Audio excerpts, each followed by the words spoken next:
Buenas tardes. Damos inicio con la segunda parte de esta actividad, con la ponencia llamada La relación entre la ética judicial y el régimen disciplinario. En todos los sistemas judiciales es fundamental garantizar que las y los jueces cumplan con altos estándares éticos. El régimen disciplinario actúa como un mecanismo para asegurar que quienes no respeten estos principios sean responsabilizados.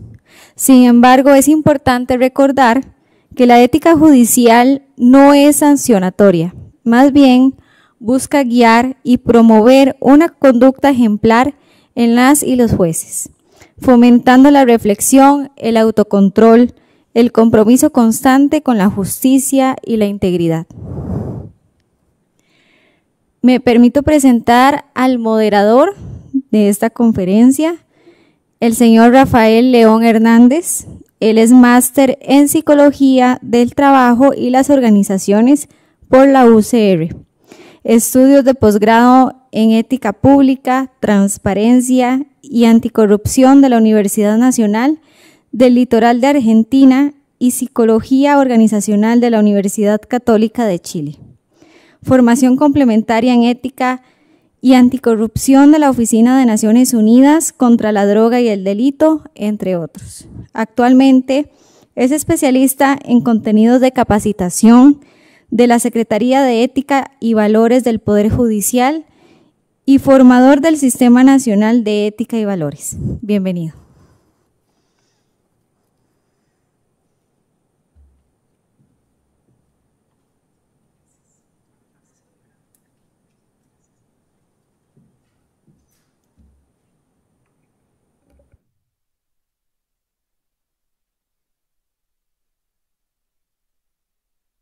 Aló, tal vez encenderlo funcione, ¿no?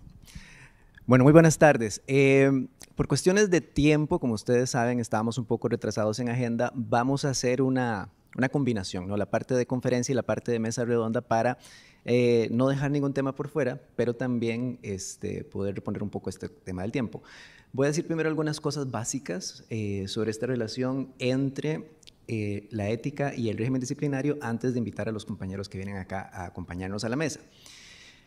En los poderes judiciales normalmente ha habido dos extremos, podríamos decir, para entender esta relación entre la ética y el régimen disciplinario. Uno es identificarlos completamente, como si fueran lo mismo. Y que no hace falta, digamos, hacer esas distinciones, que al final de cuentas podemos hablar de sanciones disciplinarias, sanciones éticas, como si fuera la misma cosa. Ese es un extremo. El otro extremo es que son absolutamente separadas y que toca aplicar en la judicatura el régimen disciplinario y la ética no tiene cabida acá. Pues bajo estas dos posiciones, la Comisión Iberoamericana de Ética Judicial pues empieza a hacer su dictamen, llegando, como suele suceder, a una versión intermedia, ¿no? Que son complementarias, pero no son lo mismo. Y ahí es donde quiero llegar con algunas distinciones para comprender que aunque sean cosas diferentes, se llevan bien, son amigas, salen a comer juntas, ¿verdad? Pero hay que comprender esas relaciones. Primero, las dos buscan regular la conducta, ¿no? Que la gente que trabaja en la institución, en los poderes judiciales, pues se comporte de una determinada manera. Así que su materia prima es la misma, los actos humanos. Pero empezamos a ver algunas diferencias. Para empezar, la ética es autónoma. Ya sabemos, auto, yo, nomos, yo me doy la norma. O sea, las personas tienen la capacidad de autorregularse. En cambio, el régimen disciplinario pues, es heterónomo. ¿Sí? Alguien más, en este caso la institución, es la que me regula, la que me dice cuáles son las reglas de juego. La ética se enfoca en prevenir, ¿sí? Que no sucedan las cosas, porque es un tema de cómo moderamos nuestra propia conducta, responde al fuero interno. Mientras que el régimen disciplinario más bien lo que busca es, bueno, sí previene, pero principalmente corrige, ¿no? Y su fuerza de prevención está en evitar la corrección. ¿Sí? No hagas esto si no querés que esto te pase. En resumen, podríamos decir que la ética nos pide pensar antes de actuar, cuál es nuestro proyecto de vida, cuál es el trabajo que tenemos, cuál es la función de la institución y demás. Y el régimen disciplinario nos pide cumplir para ejercer el oficio por el cual estamos acá. Y un ejemplo que me ha servido muchísimo para entenderlo, y voy a hablar de algo externo, pero que aplica de igual manera, con la ley de tránsito. hagamos una analogía con el régimen disciplinario. Yo me imagino que todos ustedes saben que es obligatorio en este país, bueno, y me imagino que en los demás países, usar el cinturón de seguridad. ¿Sí sabían que es obligatorio? Sí. Me preocupa si no. Bueno, lo que no saben es que hay personas que se ponen el cinturón de seguridad solo cuando ven al tráfico, al oficial de tránsito, ¿sí? Estas personas conocen la norma, saben que los pueden sancionar, pero lo único que regula su conducta es la sanción. Entonces, cuando no hay posibilidad de sanción, no lo uso. Imaginemos qué pasaría si hacen una modificación a las leyes, que todo es posible, y dicen ya no es obligatorio usar el cinturón de seguridad. Estas personas no se lo ponen nunca más. Y otras personas que cumplen la norma simplemente porque hay que cumplirlas, tampoco lo usarían. Pero piénsenlo en sus propios casos. ¿Quiénes de ustedes, si ya no fuera obligatorio usar el cinturón de seguridad, sí lo seguirían usando? Cuando uno tiene la razón de la norma, cuando uno entiende por qué es importante, no ocupa la vigilancia, no ocupa el castigo, no ocupa la amenaza de sanción. ¿Por qué? Porque entendió la naturaleza de la norma. Ahí es donde está la ética. Y ahí es donde régimen disciplinario y ética, volviendo al tema judicial, entran de la mano. Ocupamos conocer las reglas de juego, pero también ocupamos conocer el por qué. Con esa introducción voy a presentar a las personas que nos acompañan hoy. Bueno, ya nos las han presentado, algunas de ellas, entonces voy a llamar a la mesa primero al que no nos habían presentado. Permíteme, aquí tengo la ayuda de memoria que llaman. Voy a llamar al magistrado Luis Porfirio Sánchez Rodríguez, que don Luis Porfirio es magistrado presidente de la Sala Segunda de la Corte Suprema de Justicia, con más de 30 años de servicio judicial, reconocido por su liderazgo en comisiones clave como la Comisión de Ética y Valores, la Comisión de Transparencia e Anticorrupción y la Comisión Iberoamericana de Ética Judicial. Ha impulsado proyectos innovadores en el ámbito judicial, destacando la modernización tecnológica y el uso ético de la inteligencia artificial. Con una trayectoria internacional como panelista y conferencista, es referente en ética e innovación en la justicia costarricense. Muchísimas gracias, don Luis Porfirio. También a don Eduardo, que ya no lo voy a presentar porque ya participó con nosotros anteriormente, ya lo conocemos, y a doña Cristina también, que serían los integrantes de esta mesa.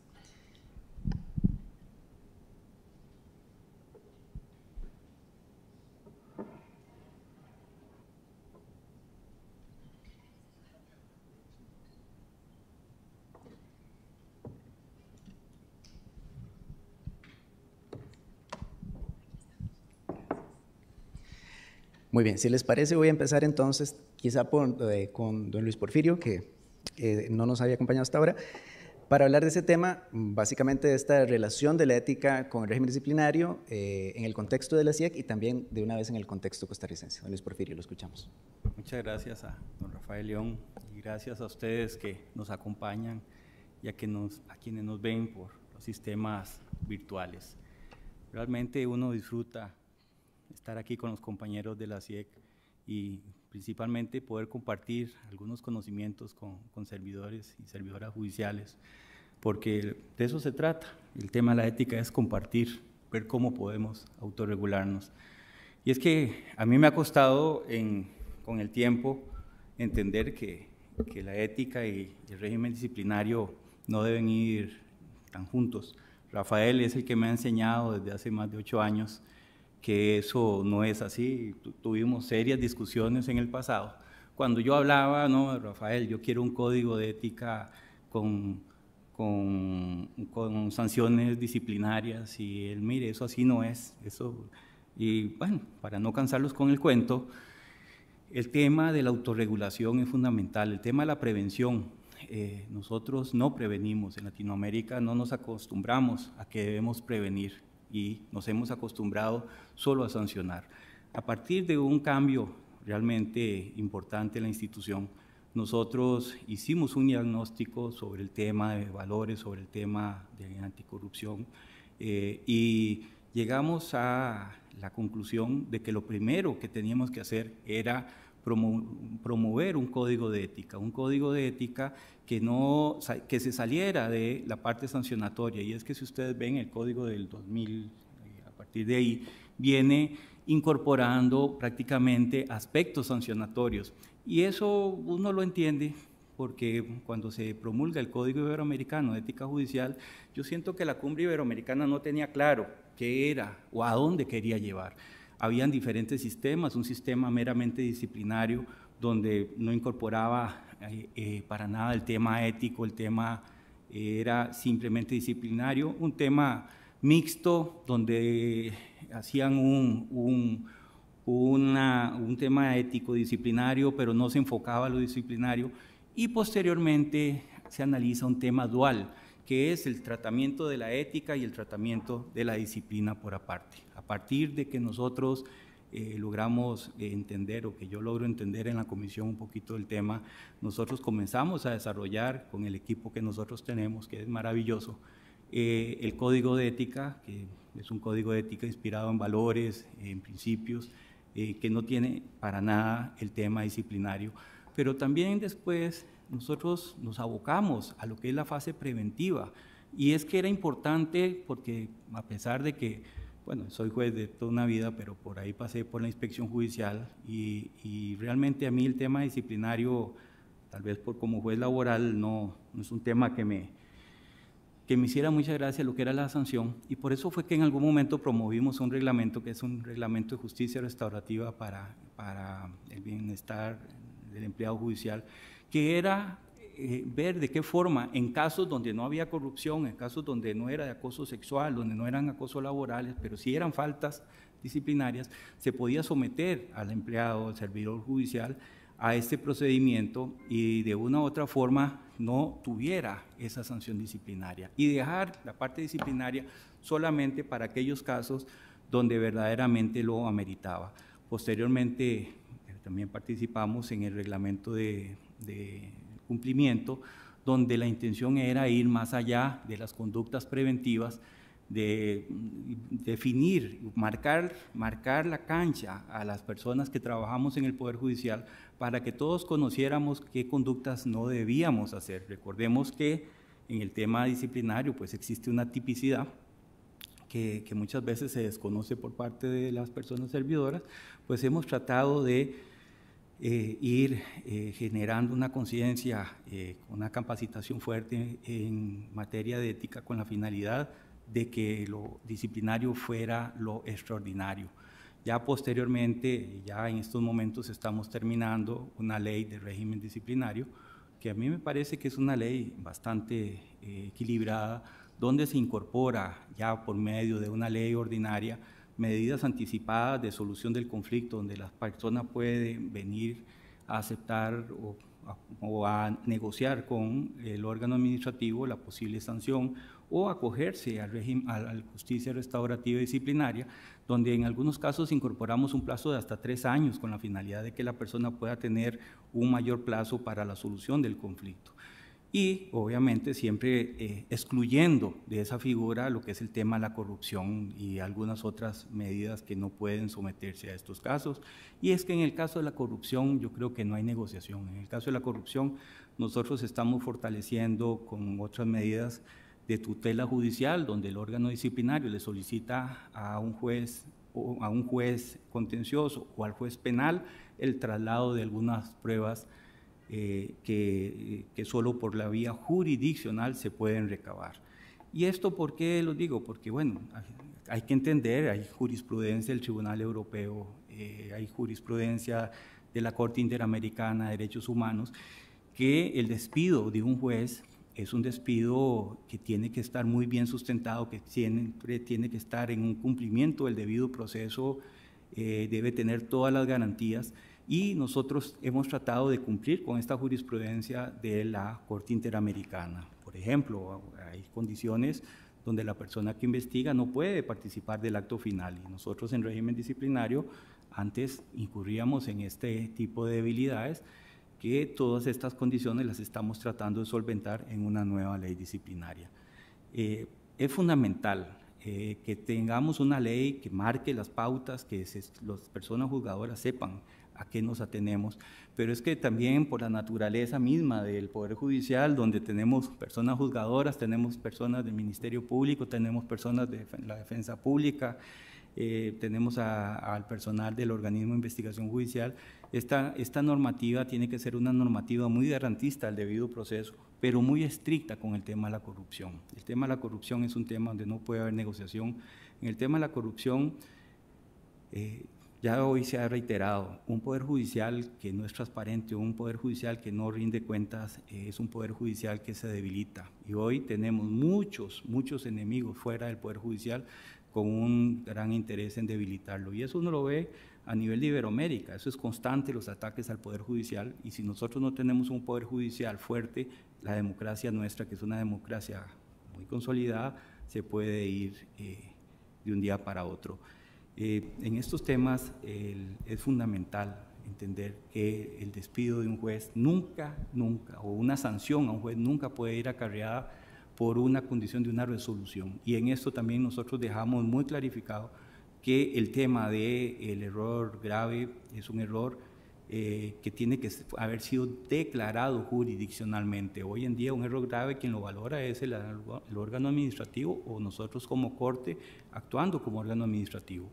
Y estas son situaciones que, ¿por qué los digo? Porque bueno, aquí también hay defensores y de régimen disciplinario y esto es un tema que es importante, el ver cómo un proyecto de ley puede ser aprobado y que la intención es cumplir con los cánones internacionales que al final de cuentas también nos regulan. Bueno, yo creo que eso era más o menos la experiencia de nuestro país en el tema de la diferenciación entre esa autorregulación de la ética y las condiciones sancionatorias que son diferentes a la ética. Muchas gracias, compañeras, y muchas gracias a ustedes por la paciencia de atendernos. Pasen buena tarde.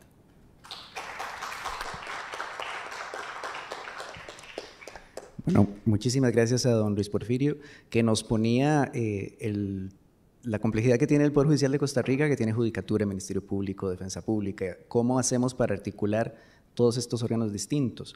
Voy a ir a otra forma compleja, que es la Argentina, que no es un poder judicial, sino que son muchos. Entonces, don Eduardo, estamos a su disposición. Bueno, los vuelvo a saludar a todos. Los vuelvo a saludar a todos y decirle que de lo que voy a hablar sería casi un antimodelo de lo que hay que hacer en derecho procesal administrativo disciplinario.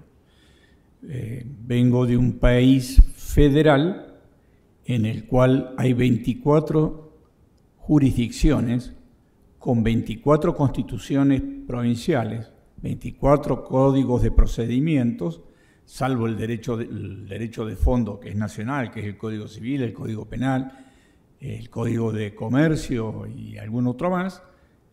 Cada provincia tiene su propio sistema. Es decir, somos un archipiélago compactado que en nombre del federalismo tenemos una Macedonia, una diversidad que es casi imposible de explicar.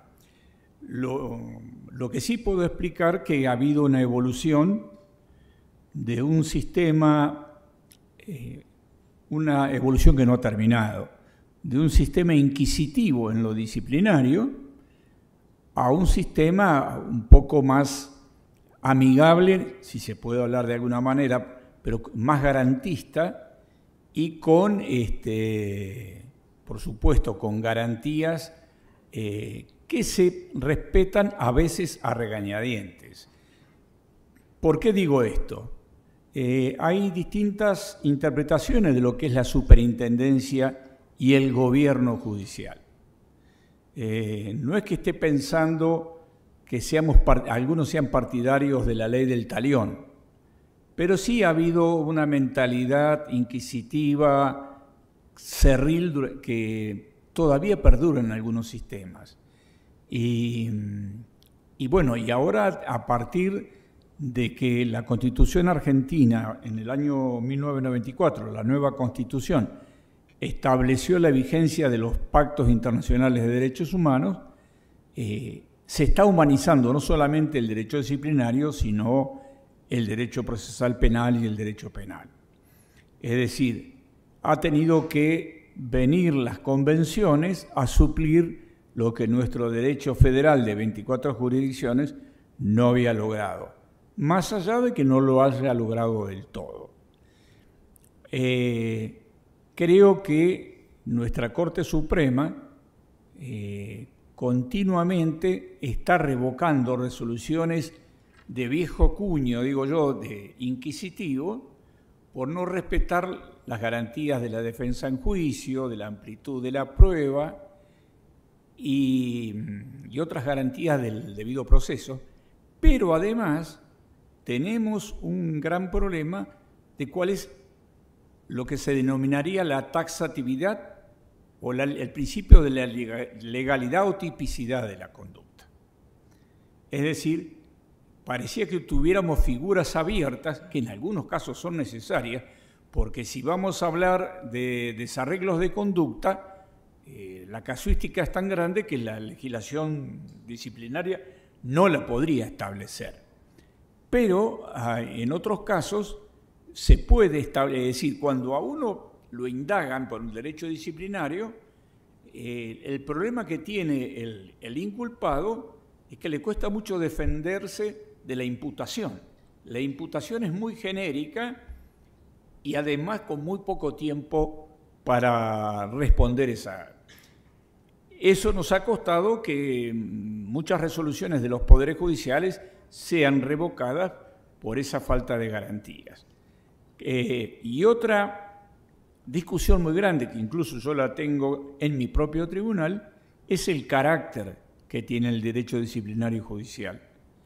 Yo parto de la premisa de que, a diferencia del derecho penal, nosotros somos un derecho, o somos una herramienta de la gobernanza o de la superintendencia que en primer lugar y de manera privilegiada debe ser preventiva.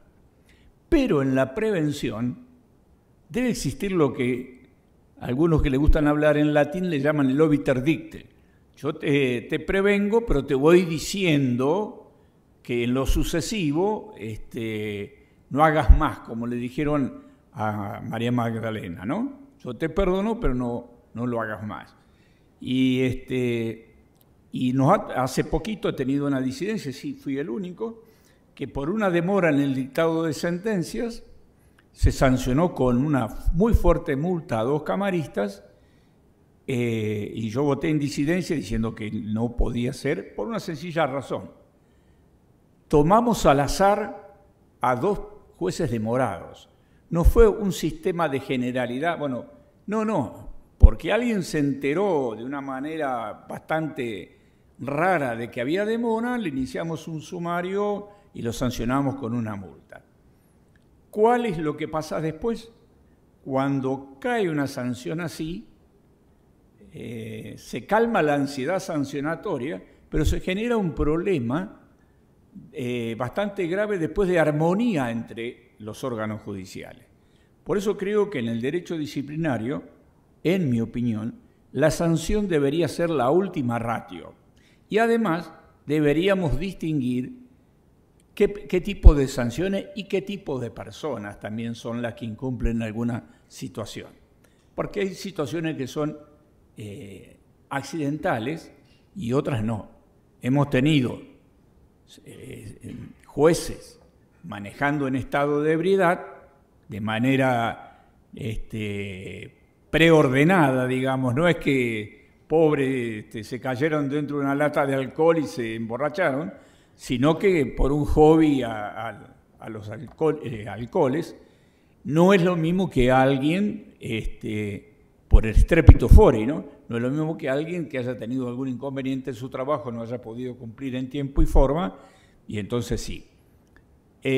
Lo que quiero decir es que la tendencia actual es que exista un debido proceso en el derecho disciplinario. Esa es una idea que está circulando en las 24 jurisdicciones, que haya mayor tipificación de la conducta mientras se pueda, porque ya les digo, hay situaciones que no se pueden precisar con anticipación. Es una garantía del derecho penal que no se puede llevar totalmente al derecho disciplinario, aquello de la máxima taxatividad o tipicidad de la figura, ¿no es cierto? Y también tenemos zonas oscuras. Y otra cosa que también no se debe olvidar el derecho disciplinario, es la presunción de inocencia. No digo con la misma robustez que tiene el imputado. No es la misma exigibilidad de conducta de un ciudadano común que la exigibilidad de conducta que tiene un juez. Es muy, muy diferente. Es decir, el margen de error en cuanto a comportamientos de los jueces debería, por su capacitación, por su opción, debería ser mucho menor. Y que jueces tengan los mismos errores que ciudadanos comunes en cuanto a sus conductas externas es realmente preocupante, porque nosotros no estamos llamados a la santidad. Bueno, eso es una vocación que podrá tener. Estamos llamados a la sensatez, a la honradez y a la transparencia. Entonces, no podemos explicar después cuando somos notificados de que me sorprende la acusación. Hemos llegado a ver que tener que explicar cómo te puede sorprender que no podés manejar alcoholizado. Era la primera vez, no sé, pareciera que pretendía tener impunidad para poder seguir manejando con alcoholismo. Es decir, el grado que tenemos nosotros, ya que el derecho disciplinario es un derecho instrumental de gobierno, es un derecho casi se quiere decir adventicio, hace que la exigencia sea mucho mayor. Mucho mayor. No es lo mismo sancionar a un maestro que sancionar a un alumno. Un alumno se le puede llegar a entender, a un maestro fue elegido por esas condiciones. Y nosotros fuimos elegidos, o fuimos designados, nos propusimos, por ser portadores de sentido de equidad, sentido de justicia, sentido de sensatez, de prudencia, que pareciera que pueden tomarse licencia esos principios y tener algunas otras licencias disciplinarias que realmente son inconcebibles en honor a la legitimidad de ejercicio del Poder Judicial, en honor a la credibilidad y en honor a los valores republicanos. Así que creo que a mí me da vergüenza en algunas situaciones tener que intervenir y sancionar. Yo creo que la mayor sanción a veces está dado en la publicidad del sumario, para que vea que realmente esas cosas no deben pasar de largo. Es decir, vuelvo a repetir, considero que el derecho disciplinario es la última ratio, pero si es la última ratio, realmente es porque realmente se han pasado excesos que no se deberían haber pasado y que son mucho más escuetos que lo que de un ciudadano común. Si somos la garantía de las garantías de los demás, bueno, además está decir que deberíamos tratar de no usarlo, el derecho disciplinario. Así que perdonen esta simplificación, pero me sería muy difícil explicar 24 sistemas. Muchísimas gracias.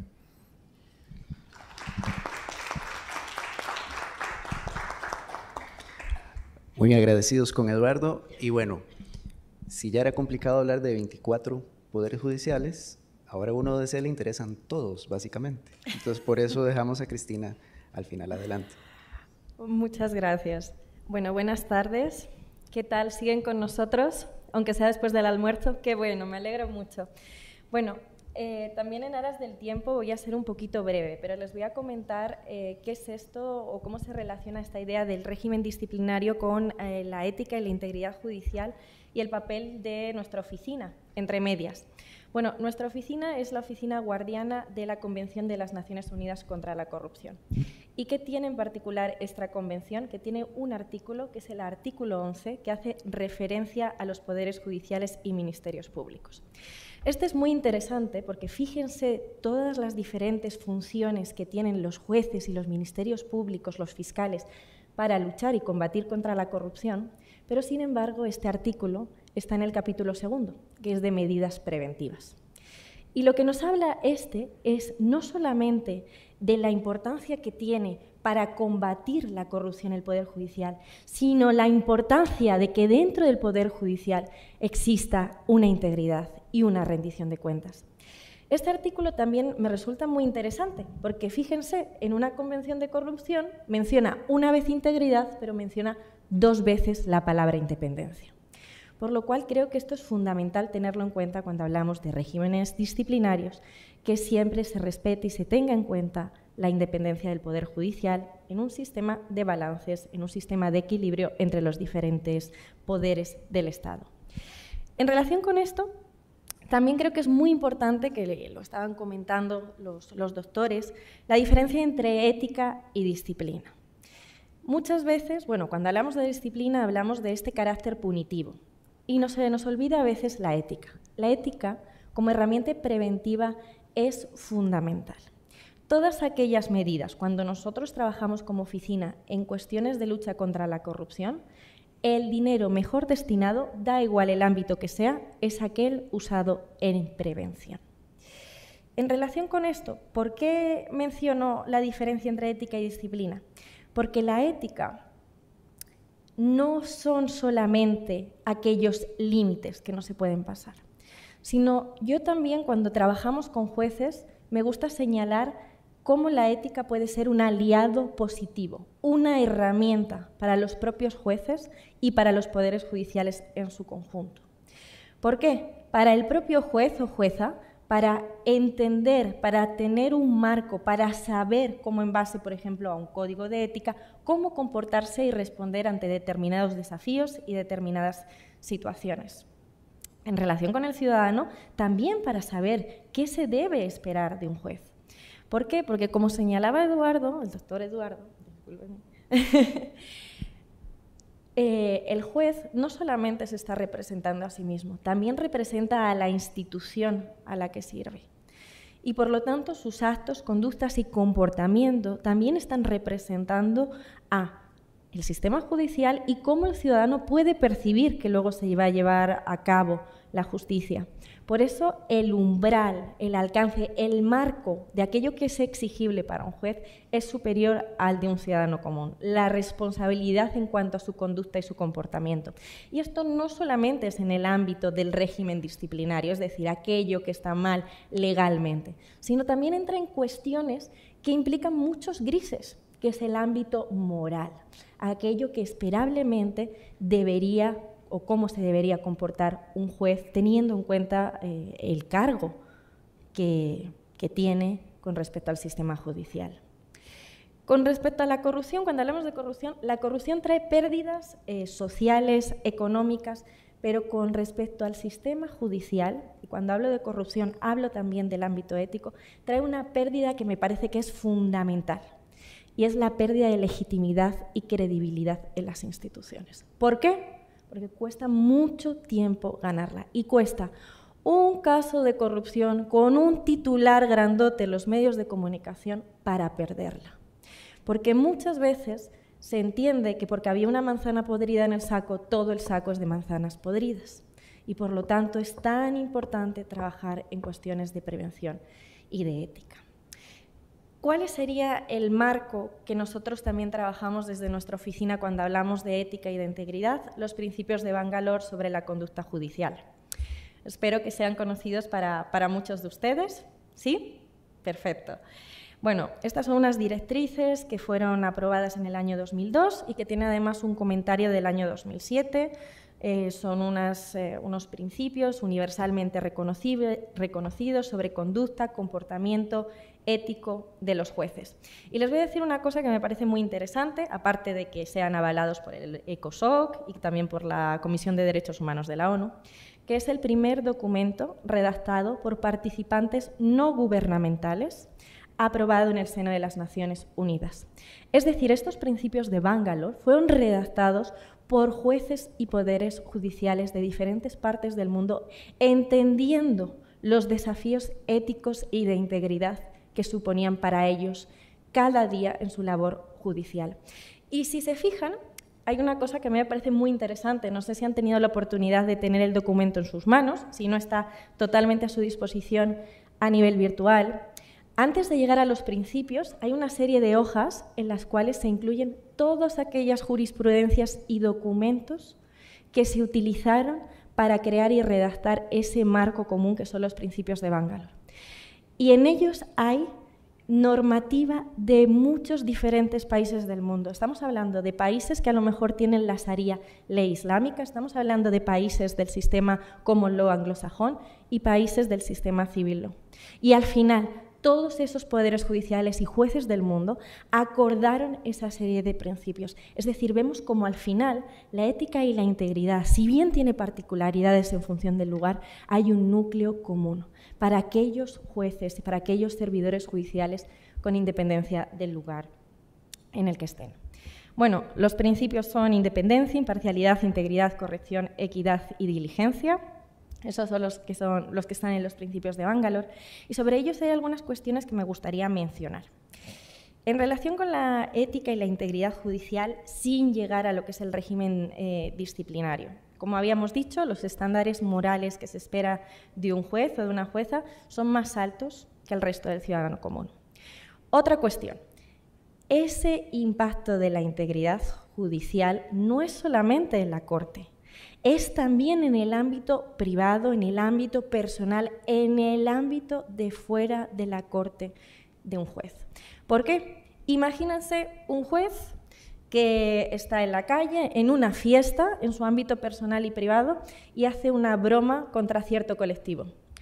¿Ustedes creen que si una persona de ese colectivo acude ante el juez, puede suponer que va a ser totalmente imparcial? ¿O qué percepción se puede tener? Por lo tanto, es importante tener esas cautelas éticas y de integridad, no solamente dentro de la Corte, sino también en el ámbito privado, en el ámbito personal. Como decía, la mayor pérdida que trae la corrupción judicial es la legitimidad, la credibilidad y sobre todo la confianza y la percepción que tiene el ciudadano de las instituciones, que es fundamental para la labor de las mismas. Y con esto, algunos ejemplos que trabajamos, por ejemplo, desde nuestra oficina cuando trabajamos en las cuestiones de ética e integridad judicial con jueces y judicaturas.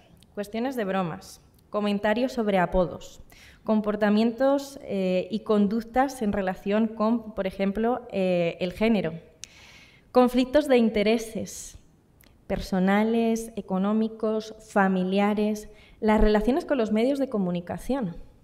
Muchas veces, ¿dónde está la libertad de expresión del juez?